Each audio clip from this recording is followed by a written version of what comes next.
présent, voyons les critères qui déterminent le pervers narcissique, critères de 11 à 15. Critère numéro 11. Il sait se placer en victime pour qu'on le plaigne. Le moyen d'ouverture aux autres dont se sert parfaitement le manipulateur est l'empathie qu'il tente de susciter chez autrui. Il fait souvent passer des personnages de son entourage pour des bourreaux, dont il serait la victime. Posez-vous des questions si malgré toutes les plaintes dont se récrie une personne, celle-ci continue quand même à pratiquer des rapports plus que cordiaux avec la personne incriminée. Nous n'avions plus accès à la télévision. Il était, comme disait mon meilleur ami, le seigneur des lieux. Il occupait le salon, ouvert sur la salle à manger, et la cuisine. Afin d'éviter les conflits, nous nous étions réfugiés dans une chambre et puis après dans le local commercial où nous dormions sur des matelas. Il n'y avait pas de salle de bain en bas, donc nous guettions ses sorties pour aller prendre notre douche en vitesse. Nous prenions l'habitude de nous enfermer pour préserver notre quiétude. Enfin, si on peut appeler ça de la quiétude. Un jour que mon gamin est remonté chercher quelque chose en sachant, le PN en a profité, pour une fois de plus, malgré nos précautions, descendre nous importuner. J'avais mis en place des stratégies pour assurer notre protection. Le gamin s'emparait du bébé et ma fille de 10 ans devait faire le numéro des urgences dès qu'elle voyait que la situation s'envenimait. Et moi, pendant ce temps-là, j'essayais de l'occuper, de le raisonner, de satisfaire ses demandes pour ne pas l'échauder. Mais il était impossible de le calmer. En outre, il buvait de plus en plus, ce qui n'arrangeait pas les choses, car comme on dit, il avait l'alcool agressif. Ce jour-là, donc, il arrive comme une furie et m'arrache le bébé des bras. On compare souvent une mère à une tigresse, et je peux vous dire que quand il s'en prenait à mes petits et grands, j'avais une montée d'adrénaline intense. Et cette force, qui arrivait d'un coup, m'a permis de faire face à ces gestes de violence et d'en sortir chaque fois gagnante. Pourtant, je n'ai pas la morphologie d'une catcheuse. Soit, je lui reprends le bébé des bras et je m'enfuis dehors, paniquée et désireuse de clôturer le conflit car je savais que c'était moi qu'il voulait atteindre, directement ou en s'en prenant aux enfants pour me faire du mal. En fouillant, je savais qu'il remonterait picoler et qu'il continuerait de regarder ses programmes débiles à la télévision. Je me suis donc retrouvée dans le froid, la nuit tombant, réfugiée dans un bois avec un bébé de 1 an, apeuré et frigorifié, sans GSM et sans clé de voiture, ne sachant qui appeler. Heureusement, ma fille de 10 ans m'a retrouvée, m'apportant une couverture pour le bébé et mon GSM. Ils étaient drôlement bien rodés. C'est triste. Mon GSM, quelques minutes plus tard, sonna, et quelle agréable surprise d'avoir la police au bout du fil. Eh oui, mon formidable époux les avait appelés avant que je puisse le faire, car il se tracassait pour son bébé qui avait été emporté par une mère hystérique. Du bourreau, il était passé en quelques minutes à l'état de victime. Je tiens à rajouter que les forces de police, avocats, juges, services sociaux, etc., sont de plus en plus formés et vigilants face à ce type de personnalité déviante. Ils ont plusieurs fois tenté de m'ouvrir les yeux, ce qui finalement m'a permis de mettre fin à ces drames. Les amis, connaissances, famille ne voient hélas pas toujours ce qu'il se passe, car en public il reste l'homme idéal, le prince charmant et le père génial. Le 12e critère, il ignore les demandes, même s'il dit s'en occuper. Ici, je pense qu'il s'agit plus d'un critère qui est lié à son blocage à l'adolescence. On en reparlera dans d'autres articles. Cependant, je devais tout gérer à la maison. Les enfants, les remises de bulletins, les trajets pour les entraînements de foot ou de gymnastique, les courses, les cadeaux d'anniversaire, les petites fêtes, l'achat des vêtements, etc., en plus des tâches administratives. Il y avait un chantier à suivre avec des réunions quasi hebdomadaires avec l'architecte et les différents cours de métier, le chef de chantier, etc.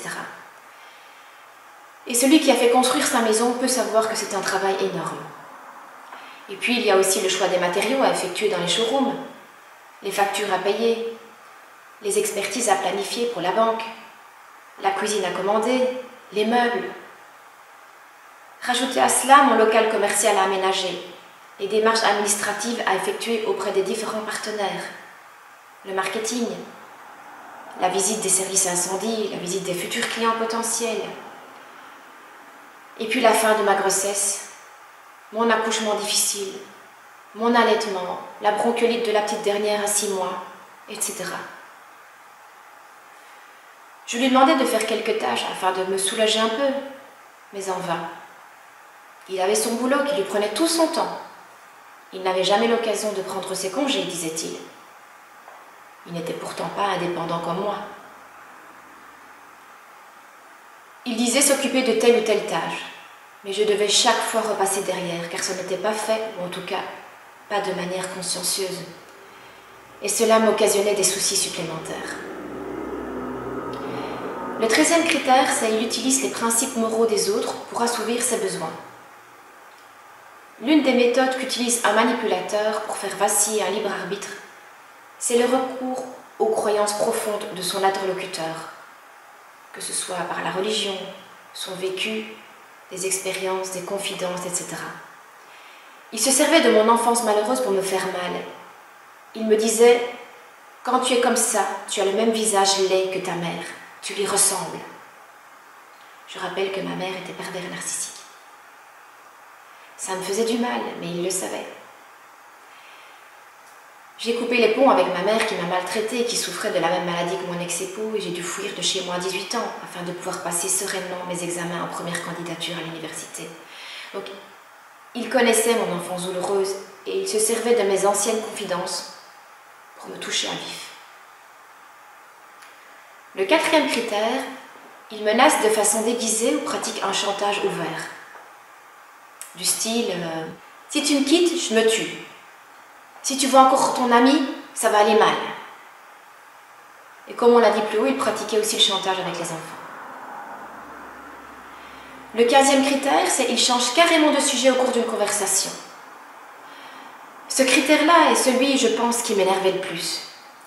Imaginez-vous attendre un moment propice où les enfants sont couchés, où il est calme et pas encore trop sous l'influence de l'alcool pour lui parler d'un sujet important.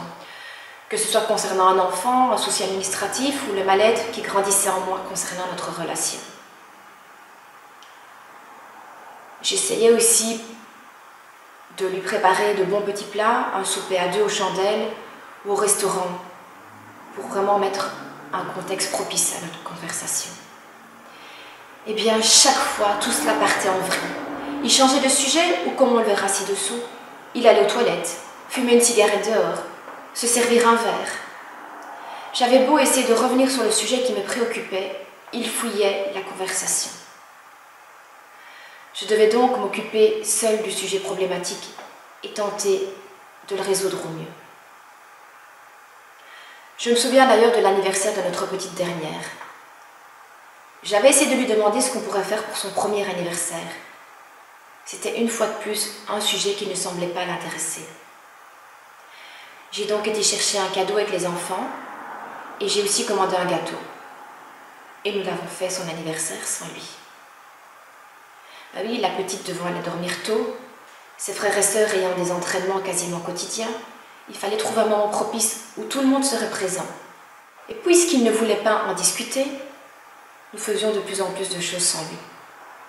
Mais après, il s'énervait disant que je faisais des choses sans le lui dire, et en outre, avec l'argent de son salaire. Oui, parce que même si j'ai toujours travaillé, c'était sa maison, sa télévision, sa télécommande, sa voiture, son téléphone, le fixe, son salaire, etc. Tout comme j'étais sa femme et sa chose.